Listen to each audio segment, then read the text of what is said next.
Hello everyone! Hello! Hi and welcome to another episode of Around the world! Around the World! Yay! Oh, I've been around twice. Nice, are you alright, Jamie? I'm dizzy. What are we talking about, Jamie? Georgie, Yes? we're talking about What? Asian trips. Asian trips! Now, Asia's a giant place when you Does it consider it. include this place here? It does. Oh, So, we're talking about not Japan.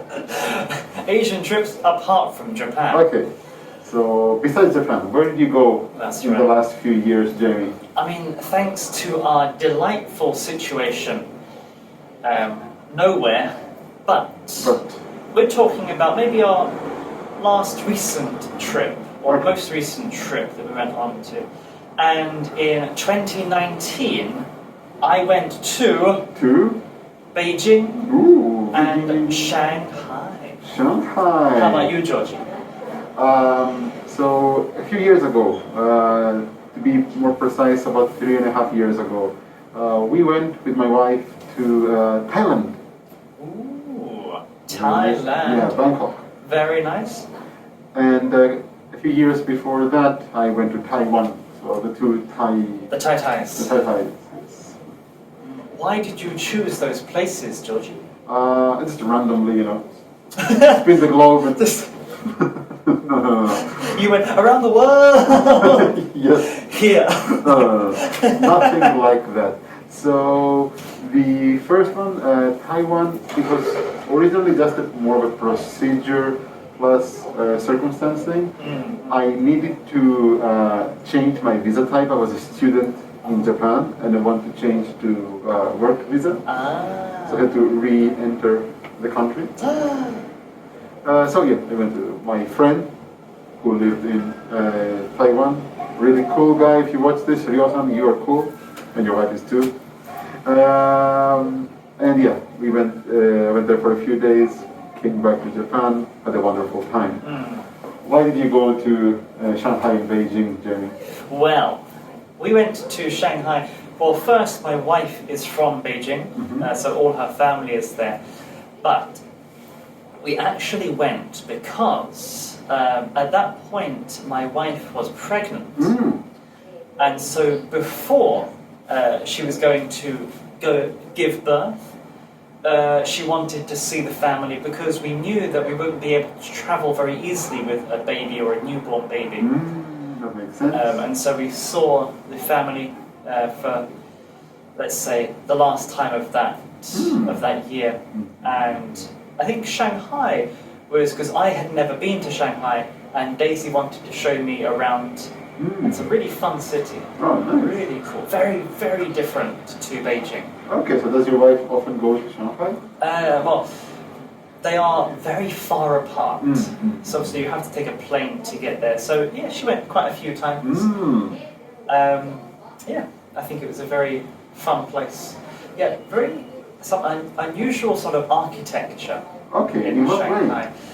So it has a sort of almost like colonial feel. Colonial, what's that? That's right. So it means it's sort of another country has come in and adapted or changed architecture or designs or infrastructure to their country's style. So, kind of like how Hiroshima or Nagasaki have like a European style neighborhoods? This guy. That's why he makes the big bucks.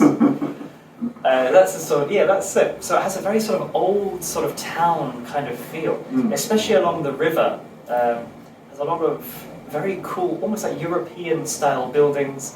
So it's a very sort of romantic atmosphere. Okay. I mean, I've never been to Shanghai, but when I hear about it, I hear like there's a lot of spicy food and food that kind of tingles your mouth, numbs your mouth. It's an interesting point. So Shanghai, the city, sure has quite a collection of food, but also because the cities surrounding Shanghai also have very different styles of cuisine, and all these sort of come into Shanghai, and that's where it gets sort of a mixed influence from a lot of different cities surrounding it. I see. So that's why it's quite varied in its cuisine. But often with Shanghai, there's a lot more, I would say, sort of dry style foods. Dry? That's it. Okay. So a bit more fried, a bit more steamed, this kind of idea. Now, whereas Beijing is often more of a soup style city. Ah, I see what you're saying. So it's a lot more broths, stews, soups, this kind of thing. Porridges and stuff? Yeah, porridges, that kind of thing. So it's a very different sort of eating culture. Okay, I see. So for like the usual like steamed pork buns and everything, you would think more Shanghai? Sure, that's it, yeah, a bit more of a southern style. Okay. But because China is so huge, it's very difficult to sort of generalize. Right. So you can't really say Osho. Okay. Not Osho, right? Osho is probably more styled on southern Chinese food, I would say. More Okay. like Hong Kong style. I see. So if I were to ask you, like, what was the best food you had in Beijing and Shanghai? Ooh. I mean, I can't pronounce the names. Can you describe it? Of course, everyone and their dog should eat roast duck. Roast duck. Oh, okay. So like a Peking duck, right? That's it. Peking duck. Obviously, Peking is Beijing. Beijing, right? Beijing. The old name. And that is a must in Beijing. It is absolutely beautiful. Incredible food. Very nice. By the way, everyone and their dog means absolutely everyone. It's just an expression.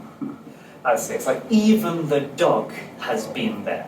Or should eat the duck. Yeah, that's it. It's a very common idiom, right? It's a very fun one. And in Shanghai, definitely dumplings. I think Shanghai's famous for dumplings. Obviously, noodle dishes was also good. I don't know if you say dumplings in English, but there's like the shumai dumplings and the gyoza dumplings and the shoropo dumplings. That's it. What's your favorite? Probably xiaolongbao. Shoropo? Xiaolongbao is probably my favorite. I think just because the variety can be quite fun. Really juicy inside. That's it. Yeah, it's quite fun, the action of sort of like sucking out the soup and then eating the meat. Anyway, how about you, Georgie? For me... very different food styles. Very different food style, right? Also, Taiwan and Thailand had very different foods as well. Taiwan, I mean, you often hear about it, right? People often go on a low-cost carrier like Peach. They go to Taiwan, it's very close. But it's really good. Like anything we ate there was really nice. Very delicious. Really delicious. There's a distinct flavor, especially in Taiwan, that they often use. In Japanese, they call it gokofun. It's like a 5-spice mix. Oh, okay. In this one, it's Sure, yeah, I've heard of it. cinnamon and clove and ginger and Is it star? Is it star anise? and star anise, yeah, star anise. So very specific kind of flavor, but there is the soul food of the salarymen, the workers of Taiwan, which is rudolfan. Oh, rudolfan! Yeah. Which is basically pork, braised pork, with often some egg or some greens on top of rice. So cheap, like 100 yen or 150 yen. It's so delicious. So good. But I think for me, like the explosion of flavor was probably Thailand.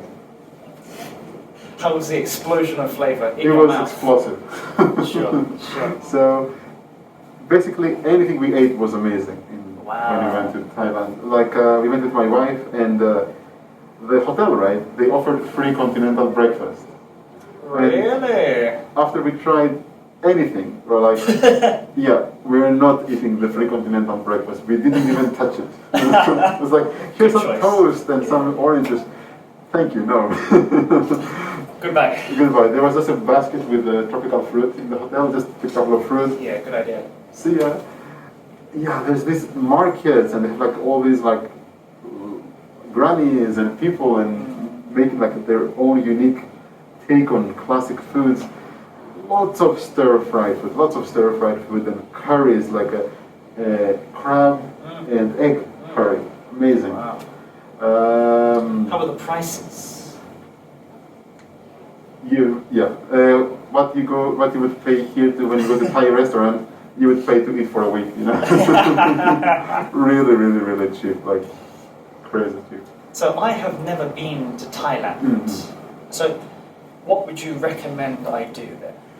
I mean, I've only been to Bangkok, which is the capital, right? So we didn't go to the beach, we didn't do the, you know, more tropical things you might imagine in Thailand. It's like city break sort of thing. Yes. But the river is very nice. There is a river tours, like a boat that take you up and down to different temples. There is the Siam Square, which has like all the fashionable, you know, it's kind of like the Shijo. Oh, okay. The high street sort of the stuff. high street.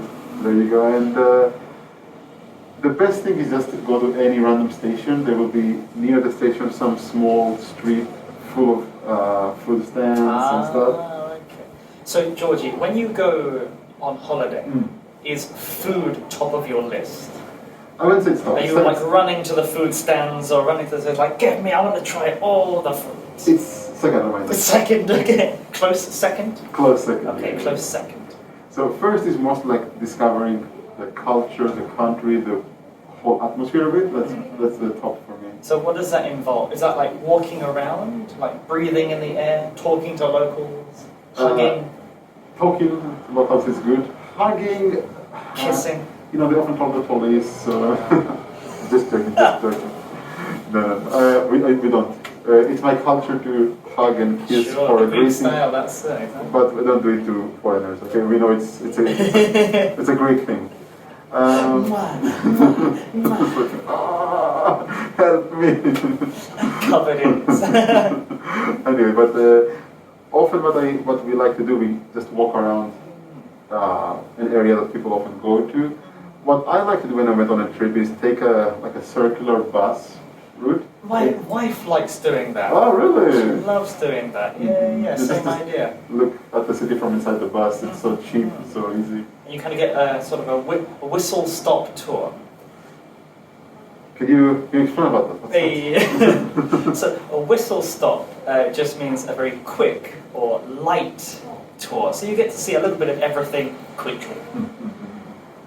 And you know, if something really, really, really caught your eye, like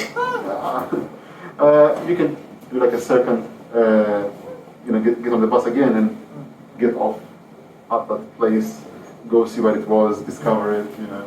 I think one of my wife and I's favorite things is we usually go to one of the museums or galleries to learn a bit of the history of something like the National Gallery or National Museum.